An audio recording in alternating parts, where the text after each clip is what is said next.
Vetë dorëzohet në polici Gate Mahmutaj. Ka qenë ora 21:45 mbrëmjes së martës, kur kamera e Ora News ka fiksuar momentin kur i shumë kërkuari, që akuzohet se ka qëlluar për 3 ditë me radhë mbi uniformat blu, është shoqëruar në dyert e komisariatit të Gjirokastrës.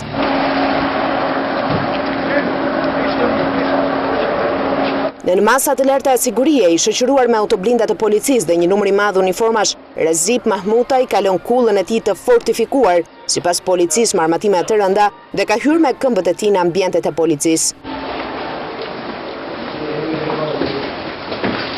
Mahmutaj, që u konsiderua si kapo i bandës së Lazaratit, i njohur për sulmin ndaj policisë edhe 10 vjet më parë, kur qëlloi helikopterin e Interforce, i kthyer në një personazh mediatik këto 3 ditë, tashmë është në pranga. Vetëm pak orë para këtij akti, Gate Mahmutaj deklaroi për Ora News se ishte gati të dorëzohej sapo të qetësohej situata, por nuk kishte lidhje me akuzat. Menjëherë pas dorëzimit të tij, ministri i Brendshëm Sajmir Tahiri do të postonte këtë mesazh në Facebook dhe i shtati: dorëzohet personazhi Gate Mahmutaj, po vjen radha të gjithëve. Krenar për policinë e shtetit. Ndërkohë policia zbuloi në objektet e Gate Mahmutajt një laborator droge, ndërsa në shtëpinë të vëllait të tij, Xhezo Mahmutaj, u gjet gjithashtu një laborator droge, por për punimin e lëndës narkotike u sekuestruan një sër pajisjesh, sasi të konsiderueshme lëndësh narkotike, si dhe u gjetën të kultivuara bim kanabis sativa. Policia tha se kontrolli u ushtrua në 30 banesa, ku u sekuestruan rreth 15.000 rrënjë kanabis në oborret e banesave, rreth 15.000 fidan gati për të mbjellë në oborret e tyre, si dhe rreth 300.000 rrënjë bim narkotike